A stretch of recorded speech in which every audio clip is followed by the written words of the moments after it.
Got your attention, guys. What's up? Happy Monday, I guess. If you made it through your Monday, thankfully I did. So, I want to give you a WORCS round 4 race recap, and I've also had some people requesting a review on the Xtravel rear setup now that I ran it. So, we'll start with beginning of the weekend. Pretty fun weekend, actually. First time I rented an RV and for the family. We've been talking about it for a while, and since there was no dog-friendly hotels up in that area, we figured, what better time. So it was a 28-foot RV plus my trailer, which is 14 feet plus the tongue. Bitch was pretty long. Longest rig I've ever driven. So it was a little sketchy getting around town at first, and I had to stop by the house. I loaded up here at the shop, and I had to stop by the house and load up stuff there. And I live in a gated community with a cul-de-sac, and I thought I could make the swing. I get up there and go out as wide as I could, made it around part way, and I'm like, uh-oh. So then I had to start backing up as little as I could, and then my neighbor saw me, he came out, so he helped me, and we actually got it around and straightened out. So we got loaded up. It took us about 2.5 hours to get up there. First WORCS race that I've gone up on a Thursday for Friday practice, so it was kind of cool. Friday practice is a little different because you only get to run the MX part, the infield. You don't get to run the back section. So good and bad. You know, we got out there. It was good for me because I wanted to test, make sure the 250R wasn't going to overheat again. Good news is finally got that all broken in. No heat issues this weekend, so that's good to go. Then, so I ran that first, and it was a mud hole. Worst one we've had so far. In fact, we got to the back section, that was, Friday wasn't too bad. So I ran the 250R, we had 3 10-minute practice sessions, ran the 250R, that was good. Ran the 450R, and the rear setup was super soft. You know, it felt good, little bumps, but as soon as I hit any jumps, it was bottoming out. So ran the 250R again, the third practice, again, just to confirm heat issues, so all was good there.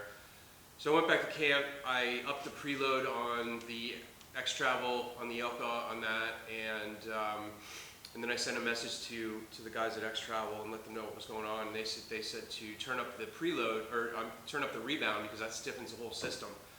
Obviously, that's going to give you a little more rebound, but it did actually stiffen it up even a little bit more. So I figured I'd try it. So Saturday, got up, ran practice. That was the mud hole. Man, there was in the back section, there was just narrow trails, 7/8 of it filled with a big mud hole, and it was deep. So we were skirting the edges. It was kind of ironic because we come around and we see a yellow flag, and as you come around the corner, the water truck was stuck up to the frame in a mud hole. So I just had to laugh at that because, I mean, he did it to us, and it sucked, but, you know, it was just, there's no need for that much water. Came back, that was practice. My heat was later in the morning. Had a great start.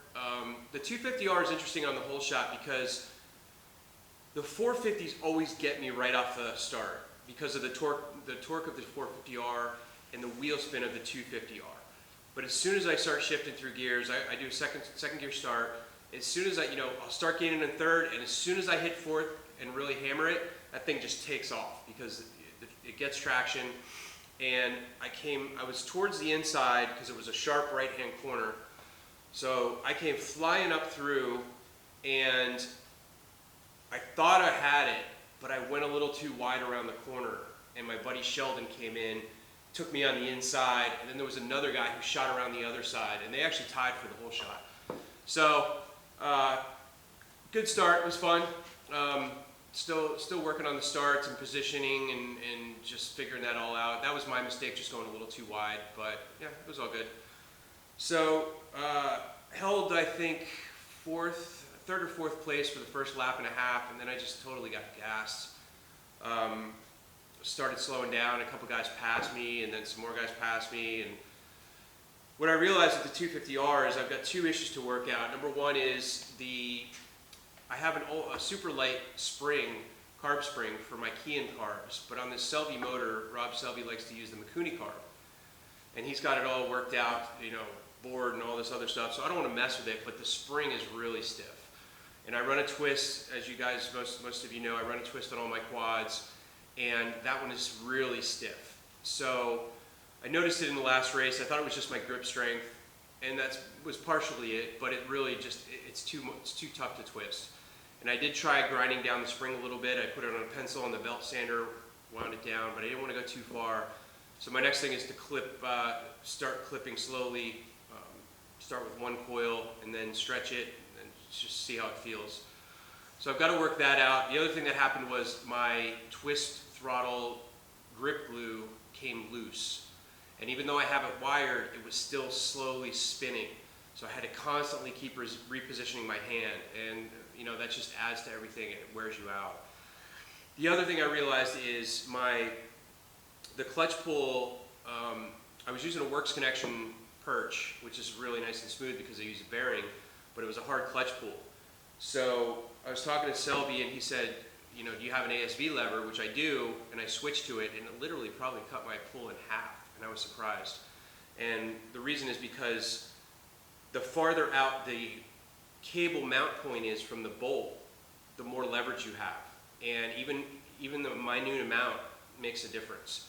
So that's good, but the problem is I try to two-finger and clutch the corners, but my clutch is engaging too late, so I need a full hand pull to actually be able to clutch the corners. That hurts you because now I'm not gripping I don't have those two fingers still gripping the handlebars, and by the time the lever hits my fingers, it's still not disengaged. So as far as the R, those are the two things I need to work out. Everything else has been great. I do need to work on shocks. I think because I'm riding a little bit more aggressive now, they're too soft. And we had a lot of big jumps in this track. I was bottoming out left and right, and I even upped the compression front and rear, and I was still bottoming out. So I think we're going to do a revalve on that. Well, it doesn't matter because I have Elkis coming for this, but those shocks will be used on the new practice bike, so I am going to get those sent out, and we're going to do a revalve on those, stiffen them up a little bit. So that was Saturday. I ended up coming in second to last. I was bummed, but I learned the track really well.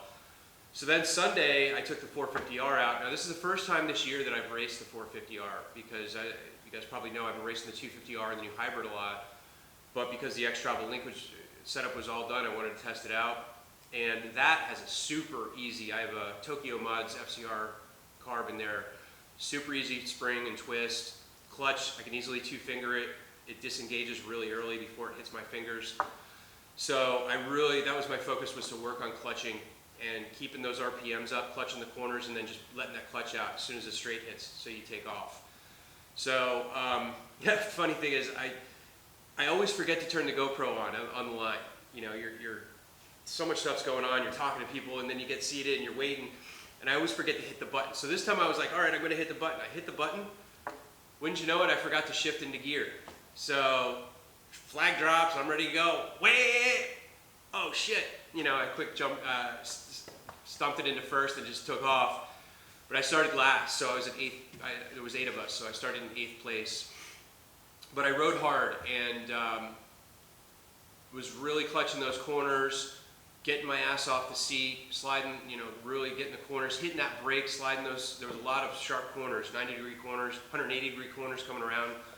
So I was really focused on technique this race and just really kind of learning that and just doing it from muscle memory rather than trying to think of all this stuff. So that worked out well. I started passing people, and I don't even know where I was. There's a couple of us battling, my buddies. We were all in the same class, so we kept, you know, there was a couple times we passed each other. And then I got out in front, and my buddy Travis, who I haven't beat yet, I knew he was behind me the last half a lap. So I just hammered down, and I was like, there's no way he's getting by me. So I just, you know, hammered down. I was on the throttle, clutching the corners, got in a groove, felt really good. And I ended up going from 8th to 4th. I finished 4th. So super stoked about that, especially since it was the first time I raced the 450R all year. So I'm starting to like the 450R a little bit more. You know, I'm a 250R guy, but after this race, I think I'm going to spend some more time on it. And between the hybrid and that, you know, the power delivery is very different from the 250R. Obviously, I'm still gonna stick with the 250R because I just wanna try to win some more races on that. But yeah, great weekend. We had so much room we were at Honolulu Hills in Taft, California, and a lot of our races like Havasu, it's so small inside, they run out of space and you end up with people outside the gates setting up camp.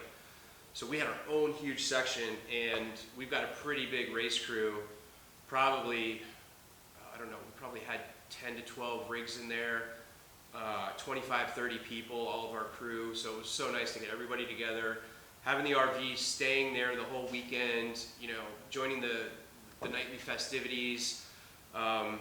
Really, really a great weekend. We had a birthday this weekend, our buddy Jimmy, and we all cooked dinner and sang happy birthday. They set up a movie projector on our buddy's trailer for the kids at night, and yeah, super cool. Like, just great race family, and yeah, just probably one of the best weekends that I've had so far, just because everyone was together. So as far as the Xtravel, super plush setup.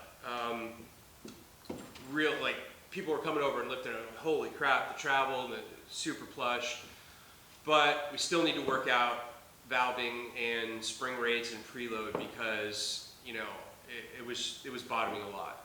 And I was jumping bigger than I ever have before. Every jump, every tabletop had a lip on it, so rather than just kind of rolling off the top, it sent you up. And yeah, it felt great in the straights, the small bumps, it soaked those up really well, but the big bumps, I was bottoming a lot. So I talked to those guys, they want me to send the shock down, they're gonna do a revalve on it, and we'll see what happens with that. So we're gonna keep working on that, and once we kind of get it dialed in, I'll keep doing reports on it and let you know where things are going and see where it is when we finally fine tune it. I might do a 40-mile desert race this weekend, but I'm not gonna have time to get the shock down to them and back to me in time before I would need it by like Thursday to get it installed, because I'm gonna probably head out Friday evening if I do the race. I haven't decided. So we kind of have some downtime now. The next race, there's no May WORCS race. The next one is in Idaho in June, and that's like a 12, 13-hour drive. So I'm still undecided whether I'm going to make that one. Probably not going to. If I don't, then the next one isn't until September. We have a doubleheader. Because they canceled the May race, we're doing a doubleheader at Glen Helen in September, which means 2 races, because I race 2 classes, 2 races each day. They're going to shorten the time a little bit to fit everything in, but it's still going to be a rough weekend. But at least I have plenty of time to prep for it, get all the bikes prepped, get myself prepped. Gyms are back open now, so I'm hoping to start hitting the gym at least 2 days a week now, and just really get myself back into shape for the fall. But we have other races, you know, the Dirt Series MX, we'll be doing some of those, GBC at Glen Helen, OSSRG, and then there's still District 37 and District 38 desert races. So I'm going to start probably doing some more desert races to fill in, and they get me into shape really quick because you're doing anywhere from 40 to 100 miles. So yeah, they kick your ass. So that's the Xtravel thing. I wish I had more to report, but we're still working on it, and I know we'll get it dialed. In fact, James and I were talking. We're just going to schedule a day to go out and test and tune and really get it dialed in. We're going to do this one more revalve, and then we'll schedule the day to get it tuned in. And yeah, I'm pretty excited about it because even though I had that rebound turned up, I did not have any kickback on the lips. I may have leaned back a hair more just because I was a little bit concerned about that, but nothing like I would have expected with the rebound as high as it was. You know, I would have expected it really kicking me off, but no issues there. So I think it's gonna be a solid system. Product update. So I tested these this weekend on the 450R. No issues. Blocked all the mud, blocked all the rocks. I was running that thing hard, and my trail tech said it wasn't over 192 degrees. So I'm gonna start producing these. I may make a solid version 2 for the GNCC guys, because I know they use another product out there that is solid.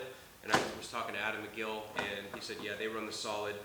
So this will be good for West Coast or not super muddy. If you're racing GNC, we'll have the solid version. And because you have that rear fan, it's really not an issue. I think even if you run OEM fan and OEM radiator, you're probably going to be fine, at least with the vented anyway. Plus, I feel like with the vented, if you do get anything back there, you can still spray it out and get the mud out.